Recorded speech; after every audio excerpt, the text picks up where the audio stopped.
Welcome back to Varun reacts. இந்த வீடியோவில் மட்ட ஒரு சேனல்ல இருந்து போத் ஆர் சேம் இல்லாட்டி நாட் சேம் எதுன்னு தெரில, சேமா இல்லை அப்படின்றதான். Vijay equals to Balaiah.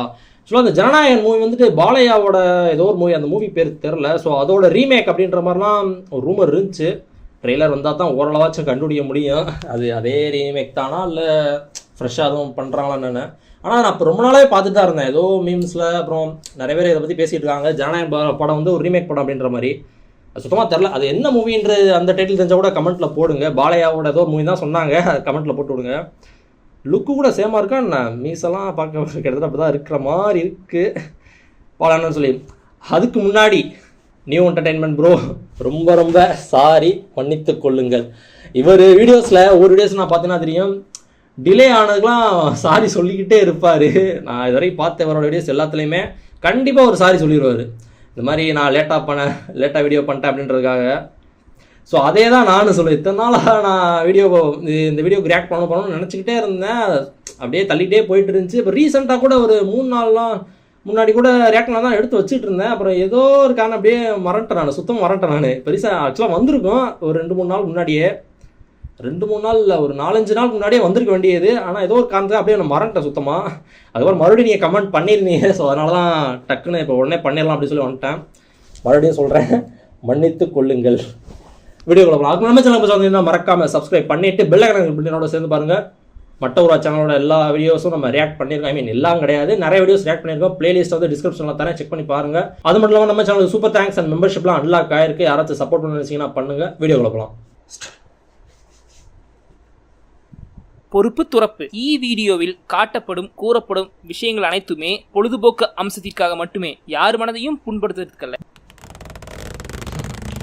நான் இழுவேன் நாளாச்சு சொல்லி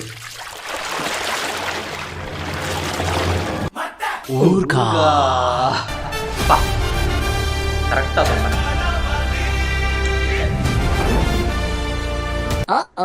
ஜனநாயகன் பகவந்த் கேசரி ரீமேக்னு சொன்னா அலறானுங்க, சொன்னா கதறானுங்க. ஏன் ஜனநாயகன் பகவந்த் கேசரி ரீமேக் இருந்தா என்ன? இப்போ Bhagwant kesari typical Baasha template mass masala படம், அது டைம் பாஸ் கமர்ஷியல் படம். அந்த படத்தை ரஜினி விஜய் மாதிரி அழுக பண்ணா மட்டும் ஒர்க் ஆகும். அந்த மாதிரி படம் அது. அதுல வர 4 பாலையா லெவல் சீனை பார்த்துட்டு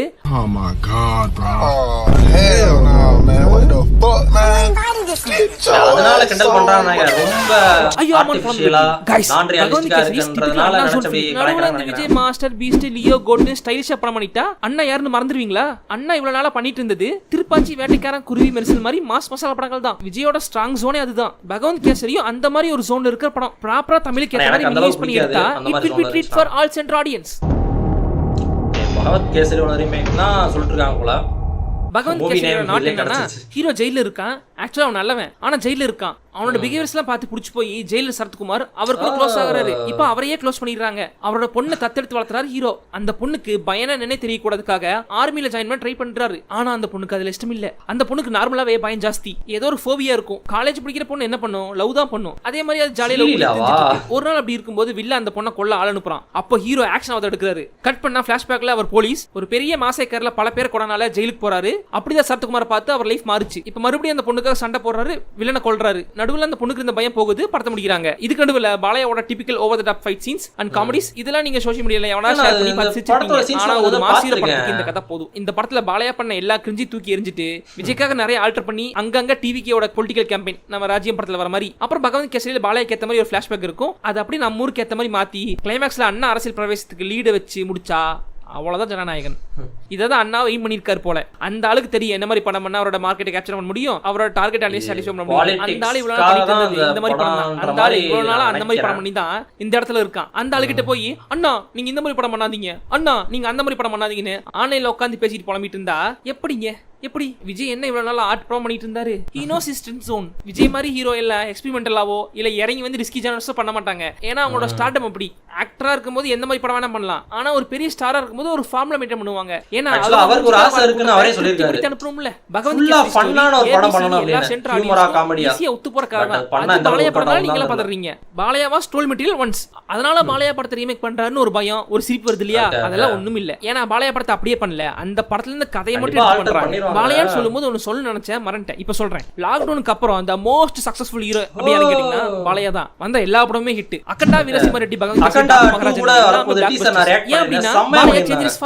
முதல்ல பாலையா படத்துல கதை, screen play, looks, love scenes எல்லாமே கிரிஞ்சா இருக்கும். அதனால ஹி வாஸ் ஸ்டோல் மெட்டீரியல். நம்ம சேனல்லயே அவரோட படங்கள்ல நிறைய கிரிஞ்ச் பாக்ஸ்ல போட்டுருக்கோம். ஆனா லாக்டவுனுக்கு அப்புறம் பாலையா சூஸ் பண்ண படம் எல்லாமே மினிமம் கேரண்டி மெட்டீரியல். பாலையா படத்துல இந்த அது மட்டும் மாறல, மத்தபடி அதை எடுத்துட்டு பார்த்தா எல்லாமே டீசன்ட் ஃபிலிம்ஸ் தான். வச்சு தட்டிட்டு இருப்பாங்க பின்னாடி ஒரு டான்ஸ். அந்த மூவி டக்குனு யார மாட்டீங்க. டமிடி டிபிடி ஒரு சாங் வரும்ல, என்ன இது? ஓகே, அப்ப எல்லாம் சிரிச்சவங்களாம் அவ வாயை பொழந்துட்டு பாக்குறாங்களாமா, யாரா அவன் அப்படின்ட்டு. ஆனா நல்லா தான் இருக்கு. நான் அந்த குவாலிட்டி வைஸ்லாம் இப்போதைக்கு நல்லா பண்றேன். அந்த அகண்டா பார்த்த வரைக்கும் பாலையா படம் மேக்ஸிமம் ட்ரோல் மெட்டீரியல் ஆகிற ரீசன் அவரோட unbelievable stunts, dialogues and scenes. இப்போ போயப்பட்டி வந்து ஸ்மார்ட்டா ஒரு விஷயம் பண்றாரு. பாலையா சாதா ஹீரோ இல்ல, சூப்பர் ஹீரோ ஆக்கிடுவான். ஒரே வெட்டு அப்படி பண்ணா அவர் என்ன பண்ணாலும் கன்வின்ஸ்கா இருக்கும்ல. அப்படி அவர் பாலையாக்கு சூப்பர் நேச்சுரல் பவர் கொடுத்து எடுத்த படம் தான் அகண்டா.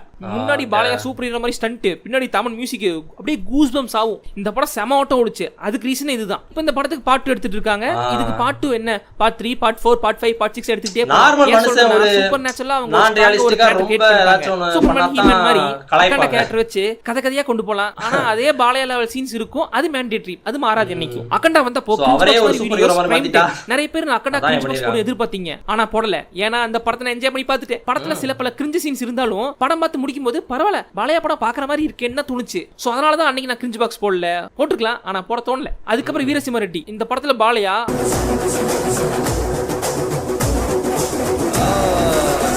இந்த மனுஷனுக்கு இவ்வளவு ஆறா இருக்கான்னு நானே வியந்து பார்த்தேன். பாலையான்னு வந்துட்டா தமனை கையிலேயே பிடிக்க முடியாது, எக்ஸ்ட்ராவா வேலை பார்க்கறாப்ல. அந்த படம்னு பெருசா இல்ல, நம்ம அரசு மெர்சல் பிகில் எல்லாம் சேர்ந்த கலவை தான்.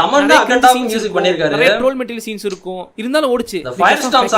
அதே வருஷம் அனில் ராவிபுடி டைரக்ட் பண்ணி வந்த படம் தான் பகவந்த் கேசரி. ரஜினி கரியர்ல ஜெயிலர் எப்படியோ பாலையா கரியர்ல பகவந்த் கேசரி அப்படின்னு சொல்லுவேன். ஏன்னா ரஜினிக்கு ஒரு ஸ்டைல் இருக்கும், ஒரு ஃபார்முலா இருக்கும். அதே ஃபார்முலா மாத்தாம அப்படியே பண்ண படம் தான் தர்பார் அண்ணாத்த. அது ரெண்டுமே ட்ரோல் மெட்டீரியல் ஆச்சு. ஆனா நெல்சன் வந்து அவர் ஏஜுக்கு ஏத்த மாதிரி லுக் கொடுத்து அந்த ஃபார்முலா மாத்தி விட்டது ஜெயிலர் தான். அதே மாதிரி தான் அனில் ராவிபுடி பண்ணாப்ல பாலையாக்கு. ஏஜுக்கு ஏத்த மாதிரியே பாலையா எந்த படம் பண்ணாலுமே ஹீரோயின் இடுப்புல விளையாடுற வாலிபனா 60ஸ்ல இருந்தாலுமே சிட்டுக்குருவி லேகி சாப்பிடுற யங் ஹீரோ இருப்பாப்ல. ஆனா அனில் ராவிபுடி அந்த ஆளோட ஏஜுக்கு ஏத்த மாதிரி ஒரு கேரக்டர் கொடுத்து பாலையாக்கு ரொமான்ஸ் போர்ஷனே இல்லாம, முக்கியமா டூயட் சாங், லவ் சீன்ஸே பெருசா இல்லாம நீட்டா பிரசன்ட் பண்ணதான் பகவந்த் கேசரி. காஜல் இருப்பாங்க, பேருக்கு பேரா, அவ்வளவுதான். பல படத்துல ஹீரோயினை பேட் டச் பண்ண பாலையா. அதே பாலையா படத்துல bad touch scene between the legs, ரெண்டு காலுக்கும் நடுவுல அங்க கை வைக்கிறது ரொம்ப ரொம்ப தப்பு பசங்களா. உடனடியா போய் அம்மா கிட்ட சொல்லணும். பாலையா படத்துல பாலையாவை சும்மா உட்கார வச்சுட்டு இன்னொரு கேரக்டர் சண்டை போடுற மாதிரி ஒரு விமன் ரோல். ஈக்குவல் ஸ்பேஸ் கொடுத்துருக்காங்க போல. இந்த மாதிரி பல பேட்டர்ன்ஸ் அதுல சேஞ்ச் ஆயிருந்ததுனால தான் அந்த படம் ஓடிச்சு. பாலையா இந்த மாதிரிலாம் பண்ணிருக்காருன்னு ஷாக்ல தான் அண்ணாவே அந்த படத்தை 5 வாட்டி பார்த்திருப்பான்னு நினைக்கிறேன். அண்ட் எகைன் அந்த படத்துல தமிழ் பிஜிஎம் கிளி கிளி கிளி கிளி கிளி தமன பயங்கரமா மியூசிக் பண்றாரு. ஐ மீன் இந்த மாதிரி ஒரு ஜானர் மோஸ்ட் பிளேட் சாங்ல ரெண்டாவது அந்த கேள்வி கேட்டிருப்பேன். அவ்வளவு தீயா போட்டுருப்பாங்க மனுஷன். நீங்க அந்த சாங் கேட்டு பாருங்க, you will like it. பாலகிருஷ்ணால ஹால கையிலே பிடிக்க முடியாது. எனக்கு தான் அவ இல்லத்தரசி, நான் தான் அவளுக்கு இல்லத்து அரசு. நான் ஒருத்தங்க இருக்கேங்கிற மறந்து வளவள பேசிக்கிட்டீங்களா? அடுத்து இந்த வருஷம் சங்கராந்திக்கு வந்த டாக்கு மகாராஜா பகவந்த் கேசரி பாலையா.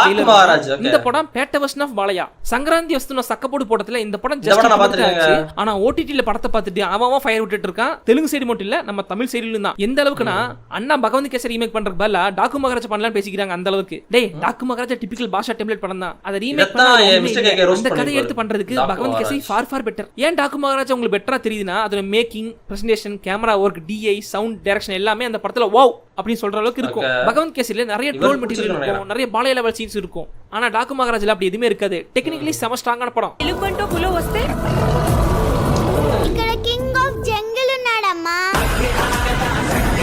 இது இதுக்கும் சமன் தானா?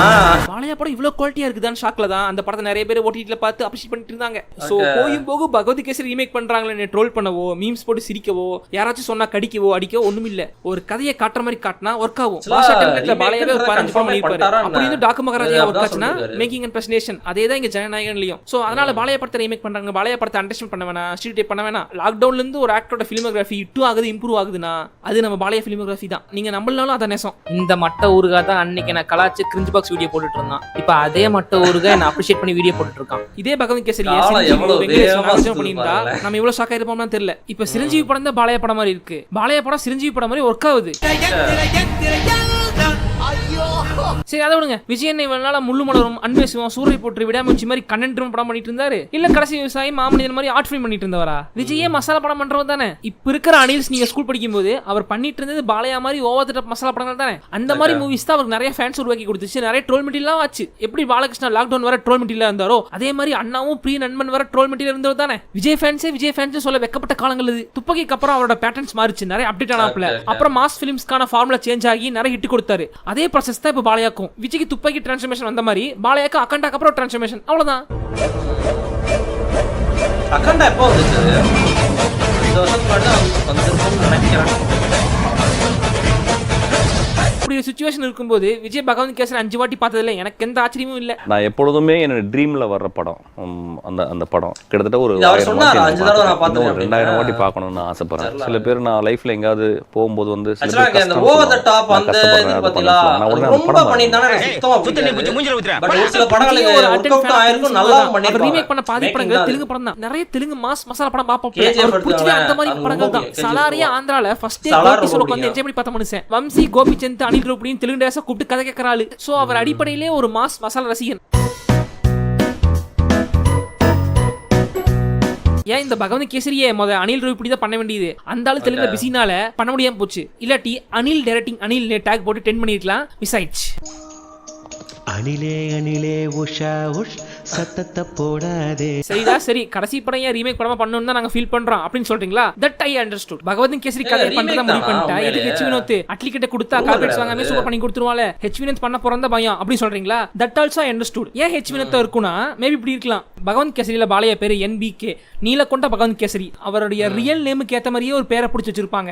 ஜனநாயகன்ல விஜயோட பேரு TVK தளபதி வெற்றி கொண்டான். அவருடைய பார்ட்டி நேமுக்கு ஏத்த மாதிரியே பேரு. இங்க NBK ஜெயில இருப்பாரு. அப்போ ஜான் விஜய் கொல்ல ஒரு குரூப் வரும். ஜான் விஜய்க்கு ஹெல்ப் பண்ணுவாரு. அப்புறம் ஜான் விஜய் NBKக்கு செகண்ட் ஹாஃப்ல ஹெல்ப் பண்ணுவாரு. இதுல ஜான் விஜய் கேரக்டர் ஒரு மாதிரி ஸ்டைல் அண்ட் ஃபன்னா இருக்கும். இந்த ரோல தான் பாபா பாஸ்கர் பண்றாருன்னு நினைக்கிறேன். அவரை TVK ஜெயில இருந்து காப்பாத்துவாரு. அவரை TVKக்கு ஹெல்ப் பண்ணுவாரு செகண்ட் ஹாஃப். அந்த ஸ்வாட்ல ஜெயிலர் சத்குமாருக்கு NBK பார்த்து பிடிச்சு போயிரு. அவர் கூட போய் பழகுவாரு. இங்க விஜய் அதே மாதிரி ஜெயில இருக்கலாம். அந்த ஜெயிலர் ரோல் ஜீவியமா இருக்கலாம். சரத்தோட பொண்ணு அங்க ஸ்ரீலீலா, இங்க மமிதா. அங்க காஜலுக்கு 30+ ஆயிரும். மேரேஜ் பண்ணிக்காம இருப்பாங்க. அப்புறம் NBKோட ஆண்மையை பார்த்து சின்ன கிரஷ் வரும். இங்க அதுக்காக பூச்சிக்கிட்டே இருக்காங்க. வில்லன் அர்ஜுன் ராம்பால் பெரிய மாஃபியா. இங்க அதுக்கு தான் பாபி தியல் இருக்காப்ல. அந்த பொண்ணுக்கு கார்டியனா இருக்கிற NBK பாஸ்ட்ல ஒரு எக்ஸ்காப் அப்படின்னு ஒரு ஃபிளாஷ்பேக் வரும். அந்த ஃபிளாஷ்பேக்ல ஏகப்பட்ட பேர் கொல்லுவார் NBK. இங்க தமிழ்ல அந்த சீனை தான் அவங்க கிளிம்ஸ் அவுட் இருக்காங்கன்னு நினைக்கிறேன். ஆனா செம்மத்தியா இருந்துச்சு அந்த பாக்க. ஆனா ரொம்ப எக்ஸாஜரேட் பண்ணி கொண்டு போறாங்க. தெலுங்குல வேற மாதிரி இருக்கும். இங்க தமிழ்ல மேபி அத பொலிட்டிக்கல் பார்ட்டி கான்ஃபிளிக்ட்ட வச்சு கொண்டு போலாம். பகவந்த் கேசரியில செகண்ட் ஹாஃப்ல ஃபிளாஷ் முடிஞ்ச அப்புறம் ஒரு கேப்டன் மவுஸ் டெம்ப்ளேட் கூட ஸ்கிரீன் பிளே நகரும். ஜனநாயகன்ல அப்படி கொண்டு போகாம பொலிட்டிக்கல் மூவ் பண்ணி கொண்டு போலாம். ஒரு எக்ஸ்காப் அதுவும் ஜெயில இருந்து வந்தவர் ஒரு பொலிட்டிக்கல் பார்ட்டி ஸ்டார்ட் பண்ணிருக்காரு. சம்திங் லீடர் மாதிரி கொண்டு போற பிளானா இருக்கலாம். அதுக்காக ஹெச் வினோத்தா வச்சிருக்கலாம். ஏன்னா ஹெச் வினோத்துக்கு பொலிட்டிக்கல் நாலேஜ் ஜாஸ்தி. ஆல்ரெடி விஜய் கிட்டே 2-3 கதை சொல்லியிருக்காரு. அப்படி அவர் சொன்ன கதையையும் பகவந்த் கேசரி கதையையும் சேர்த்து ஏதோ ஒன்னு கிண்டுறாங்க போல.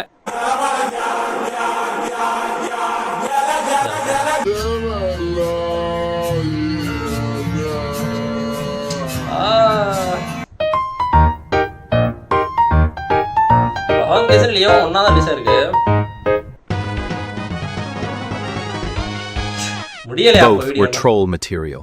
Both have rescued India multiple times on screen. Both share the same weakness. Both have played roles as cops and corporate CEOs. Resemblance of father roles. People trolled for their wig. Both are politician. Both are gun lovers. Both are bike lovers. Both are kids' favorite. Both are delivering consecutive 100 rupee crore box office hits. Both have delivered chartbuster soundtracks. Their films are known for high-octane action sequences. Simran paired up 5 times with them. Their songs often feature unique choreography. Both are Pongal heroes. and have clashed during festival releases. They clashed during Pongal in 2011, 2017, and 2023. This is their second box office clash in the same year. Before release, their films often spark dual-role speculations. Both did many dual-role films. Both have done triple-role films and also played characters with triple names in a single role. They frequently imitate Rajinikanth's mannerisms. One wants to be NTR. The other wants to be MGR. Their off-screen moments go viral every time. The villain in both of their last films was the same actor. Now, both are starring in the same film. So அதான் பொங்கல் வந்து நம்ம அது தமிழ் பண்டிகை தானே. So அங்கே என்ன கொண்டாடுவாங்கன்னு தெரில. ஆனால் அந்த டைம்லவே அங்கெல்லாம் ரிலீஸ் பண்ணியிருக்காங்க அவங்க படத்தையும். மேபி கிளாஷ் உடனுன்றதுக்காக ரிலீஸ் பண்ணுறதா இல்லை அப்படின்னு தெரில. அது எதுவும் இல்லை, அங்கேயும் எதுவும் ஃபெஸ்டிவல் இருக்கான்னு தெரில. தெரிஞ்சா கூட கமெண்ட் பண்ணுங்க. அதான் அவ்வளோதான். பாலையா ஆக்சுவலாக அவரை பற்றி நிறையா மீம் ட்ரால் ஏகப்பட்ட வீடியோஸ் நான் பார்த்துருக்கேன் முன்னாடி. அவர் இப்போ ரீசெண்டாக அந்த அகண்டா 2 அது மட்டும் தான் நான் அந்த டீசர் பார்த்தேன். நான் அனௌன்ஸ்மெண்ட் டீசர் செம்மையாக இருந்துச்சு. அந்த குவாலிட்டி அதுவுமே ஒரு ஓவர் த டாப் கேரக்டர் தான். அந்த மூவி அப்படி தான் இருக்க போகுது. பவர்ஸ்லாம் இருக்கிற மாதிரி தான் காமிச்சாங்க. ஸோ அது எல்லாமே இருக்கலாம். பட் அந்த ஒரு பவுண்ட்ரிக்குள்ளே, ஐ மீன் அது பவுண்ட்ரியை தாண்டி போனால் கூட பிடிக்கிறதுக்கு நிறைய ஆடியன்ஸ் இருப்பாங்க. பட் எனக்கு அது சுத்தமாக பிடிக்காது. ரொம்ப தாண்டி போயிடுச்சுன்னா வச்சுக்கோங்களேன். ஐ மீன் முந்தைய பாலையா அவரோட படங்கள் எடுத்துக்கோங்களேன், அது சுத்தமாக பிடிக்காது. அவ்வளோதான், அதுதான் சொல்லுவேன். அது போக சும்மா டான்ஸ் ஸ்டெப்பு ஏதாச்சும் ஒன்று பண்ணிட்டு இருக்கிறது, அதுதான் அந்த டாக் மகாராஜ்லாம் அந்த ஒரு சாங் அப்படி பண்ணிட்டாங்கன்னா வெறுத்தே போயிடும் நான். அதெல்லாம் ஏன்டா பண்ணுறீங்கன்ற மாதிரி இருக்கு எனக்கு. ஸோ தான் அதெல்லாம் கம்மி பண்ணிவிட்டு அந்த ஒரு மேக்கிங்கில் கரெக்டாக ஒரு பவுண்டரி லைன் செட் பண்ணி இதெல்லாம் பண்ணால் போதும், இது வரை கொண்டு போனால் போதும் அப்படின்ற மாதிரி பண்ணாலே செம்மையாக ஒர்க் அவுட் ஆகும் எனக்கு பர்சனலாக. மற்றவங்களுக்கு அதுக்கு மீறி போனால் கூட ஒர்க் அவுட் ஆகலாம். பட் பாலம் ஜனநாயகன் வந்து அதான் ரீமேக் தான் போல. நான் ரூமர் நினச்சிருந்தேன். பட் அது கன்ஃபார்ம் பண்ணிட்டாங்க தான் நினைக்கிறேன். அஃபிஷியல் கன்ஃபர்மேஷன் தான் போல. இவர் அதான் சொல்கிறாரு. அதான் நம்ம ஊருக்கு கண்டிப்பாக அதே மாதிரி எடுக்கவே மாட்டாங்க சுத்தமாக. நிறைய விஷயங்கள் மாற்றுவாங்க, ஆல்டர் பண்ணுவாங்க. ஆனால் நம்ம என்ன பண்ணோம்னா ஒரு சில படங்கள் வந்துட்டு இப்போ நம்ம தமிழ் படங்களை வந்துட்டு ஹிந்திலேயோ இல்லை தெலுங்குலையோ ரீமேக் பண்ணுறான்னு வச்சுக்கோங்களேன். ஏன்டா ஃபுல்லாக ஸ்க்ரீன் பிளேவே இருக்காது, அப்படியே எடுக்கலாமே அப்படின்ற மாதிரி தான் நமக்கு ஃபீல் ஆகும். பட் அவங்க ஊரில் ஒரு ஆடியன்ஸ் இருப்பாங்கள்ல, அவங்களுக்கு அது பிடிக்குமா அப்படின்றது இது அவங்களுக்கு தான் தெரியும், அந்த டீமுக்கு தான் தெரியும். மேபி அந்த ஆடியன்ஸ் வந்து மிஸ்ஜட்ஜ் கூட பண்ணி தமிழில் உள்ள மாதிரியே எடுத்தாங்க ஓடாது அப்படின்னு கூட மிஸ்ஜட்ஜ் பண்ணி அவங்க கொஞ்சம் மசாலாலாம் தூவி வித்தியாசமாக பண்ணி எடுத்து விடுவாங்க. அது வீணாகவும் போயிடும். மேபி நமக்கு அது பிடிக்காது. பட் அங்கே உள்ளவங்களுக்கு பிடிக்கும்ல. இந்த இப்போ ஜிகர்தண்டா கூட ரோஸ் பண்ணியிருந்தார்ல, நம்ம ஊர் படத்தை வந்துட்டு இங்கே ஹிந்தி தெலுங்குலாம் ரீமேக் பண்ணி அதை வச்சு இவர் கலாய்ச்சி ஒரு வீடியோ பண்ணியிருந்தார்ல. ஸோ அந்த மாதிரி தான் நான் சொல்கிறேன். அப்படியே எடுத்தால் அவங்க ஆடியன்ஸ் சேர்த்துப்பாங்களா மாட்டாங்களா அப்படின்ற ஒரு கன்ஃபியூஷனில் அந்த டீம் அப்படி பண்ணிடுறாங்க போல். ஸோ அதே தான் இப்போ நமக்கு வந்து தெலுங்கு படம் வந்து அந்தளவுக்கு எனக்கு வந்து ஐ மீன் எல்லாத்துக்குமே தெரில, எனக்கு வந்து அந்தளவுக்கு அது இப்போ காமிச்ச வரைக்குமே ரொம்ப அதிகமாக காமிச்ச மாதிரி இருக்குது. ஸோ அதெல்லாம் எனக்கு பிடிக்கல. ஸோ அதெல்லாம் நான் கட் பண்ணிட்டு வேறு மாதிரி ஆல்டர் பண்ணி கொடுங்கன்னு தான் நான் கேட்பேன். ஸோ அந்த மூவி டீமுமே அதே மாதிரி என்ன மாதிரி புரிதல் என்ன மாதிரி நிறைய பேர் இருக்கலாம். ஸோ அவங்களுக்கு ஏற்ற மாதிரி எடுத்தாங்கன்னா நல்லா இருக்கும். இல்லை இந்த ஆடியன்ஸ் வந்து அதே மசாலாவோட தான் கொடுக்கணும் அப்படின்னு நினச்சி எடுத்தாங்கன்னா பிடிக்காம போக கூட வாய்ப்பு இருக்குது, பிடிக்கவும் வாய்ப்பு இருக்குது. அது எப்படி வேணால் இருக்கலாங்க. ஆடியன்ஸ் வந்து அது கொஞ்சம் ஆனால் எனக்கு தெரிஞ்சு மேக்ஸிமம் பிடிக்காதான் நினைக்கிறேன். இந்த மாதிரி ரொம்ப மசாலா இருந்தால் கண்டிப்பாக நம்ம தமிழ் ஆடியன்ஸுக்கு மேக்ஸிமம் பிடிக்காதான் நான் நினைக்கிறேன். பார்க்கலாம். அதே மாதிரி ரெண்டு பேர் எடுக்க மாட்டாங்க, ஆல்ரெடி தான் பண்ண போகிறாங்க. பார்க்கலாம் எப்படி இருக்கும்னு சொல்லி. ஸோ அதான் அந்த ஒரு டிஃப்ரென்ஸ் புரியுதில்ல. நம்ம ஊர் படத்தை அப்படியே அங்கே எடுங்கடா அப்படின்னு நம்ம சொல்கிறோம்ல, அது அங்கே பண்ண மாட்டுறாங்கல்ல. வித்தியாசமாக மசாலாத்தையும் ஒன்று பண்ணுறாங்க. ஸோ நம்ம அதே மாதிரி இங்கே உள்ள படத்தை இங்கே எடுங்க அப்படின்னு நம்ம சொல்ல மாட்டோம்ல. கொஞ்சம் நம்ம மசாலாலாம் கம்மி பண்ணி எடுங்க அப்படின்றத நம்ம கேட்குறோம். ஸோ அதான் நம்ம அந்த டிஃப்ரென்ஷியேஷன் அது புரியுதா? நல்லா இருக்குல்ல? நல்லா இருக்கால? வித்தியாசமாக இருக்குது. நம்மளோட மைண்ட் செட்டே வித்தியாசமாக இருக்குது. ஸோ அதான் சொல்ல வந்தேன். நமக்கு வந்து மசாலான்றது ஜென்ரலாக பிடிக்காது அப்படின்றது ஒரு தமிழ் ஆடியன்ஸாக என்னோட கருத்து. எல்லாரோட கருத்தும் அதான் தரும்னு நினைக்கிறேன். ஓகே, நல்லா இருந்துச்சு இந்த வீடியோ. நியூ என்டர்டைன்மெண்ட் ப்ரோ மறுபடியும் ரொம்ப நாள் கழிச்சு இந்த வீடியோ ரியாக்ட் பண்ணதுக்கு மன்னித்து கொள்ளுங்கள். அண்ட் தேங்க்ஸ் ஃபார் வாட்சிங். Like, share, comment and subscribe from வரேன்.